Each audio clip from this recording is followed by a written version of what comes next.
In today's video, I'm going to show you why the EURUSD could be setting up for the short of the year, but it does still have some work to do. We'll also take a look at the DXY, the US dollar index. Now, some housekeeping before we start. If you applied recently for the promo that I've run for Blueberry Markets for access to our group, okay, first of all, today is the last day of that promo.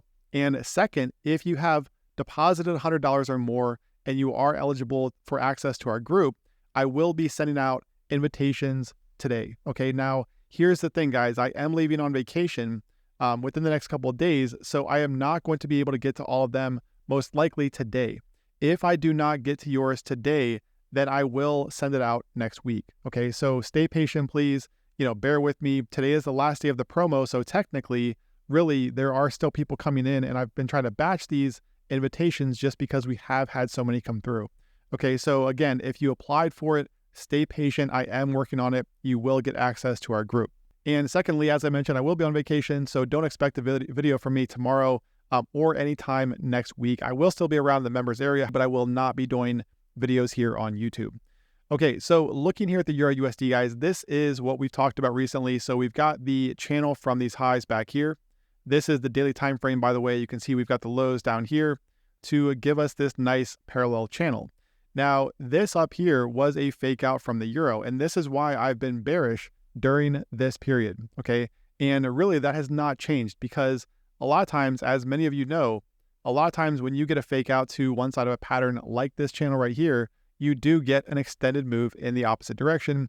And so for that, I'm looking for at least a move down here toward the 107 area. Now, with that said, you can also see where the EURUSD is catching a bid from this trend line from 2022. So this is what the euro has to get below in order for us to see a move down there toward the bottom of that channel. Okay, so, you don't really want to be shorting through here until we get a sustained break below. Of course, you could play the extremes like today's move up here toward 110.60 on US CPI. Now, those numbers, the CPI numbers came in a little bit lower than forecast, which is why we saw the DXY pull back a little bit, although the dollar has regained some strength. So looking here at the 4-hour time frame, this is the short-term trend line that I mentioned in the members area, and you can see where we got the breakout right before CPI. However, the market is also finding resistance right here at 110.40, as this has been a pivot over the past few weeks. Okay, now here's the thing about the euro, guys. First of all, like I said, this down here is going to be critical support. You really don't want to be shorting the market as it comes into that area. It is going to take a sustained break below that. Now, why am I looking for shorts here when the market has been in an uptrend? Well, like I said, first of all, we do have the fake out above this channel up here, which, like I said, it does tend to trigger extended moves in the opposite direction. So that's the very first thing. Secondly, if we look at the EURUSD, and I'm going to flip over to FXCM here because they do have more data. This is the trend line on the monthly time frame going back to the 2000 lows that I've talked about at length. You can see it was support back here. The euro broke below it back here in this area, and we did get a retest over the past few months, including last month, which was a rejection candle. So if I move in here, what you'll notice is this long upper wick from last month. Okay, this month also closed back below the previous month's high. So this right here is a rejection candle from that very long-term resistance level. Okay, so yes, we could see the euro rally more, but I also don't think that we see much higher than 111. Okay, so if you look here at the daily time frame, this is where that level comes in, and this highlighted area is where I told members that I'm looking for shorts over the coming days. So right up here around 111, that's where I want to look for shorts. I don't know if we'll see the euro move that high. Today's high could be it before we see a rotation lower. But in which case, like I said, you do need to see a sustained break below that trend line.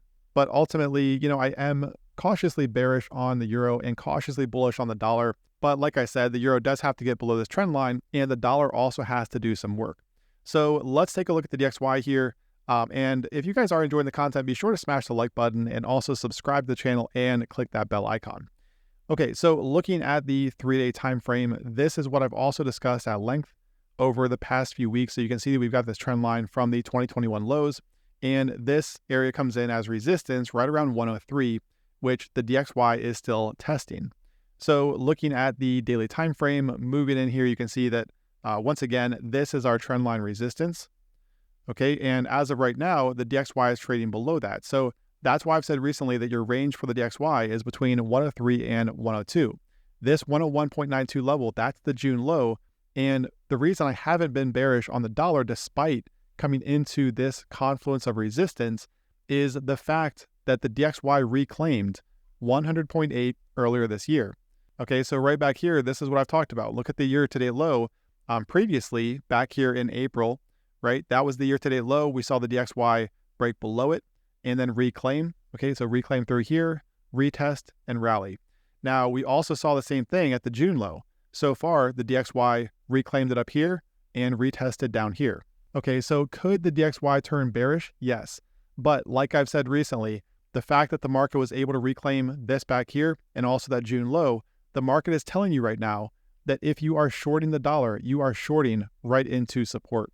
And even if we get the breakdown, I'd be looking for a move down here toward 101 before we get that bounce higher. Just because, like I said, this down here was a very significant reclaim in my opinion.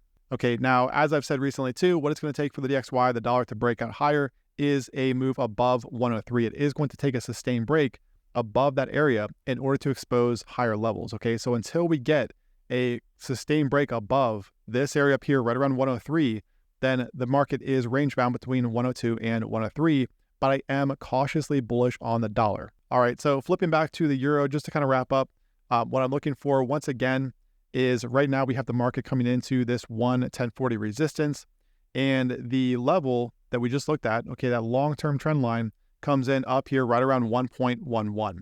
Okay, so this little pivot right through here, you can see we've got this low and also this high. This right here is that very long-term trend line. And again, 11040 is also resistance.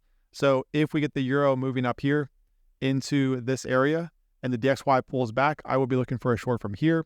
Alternatively, I'm looking for a sustained break below this. All right, sustained break below, retest up here, move down here toward the lows, and potentially that area right around 1.073.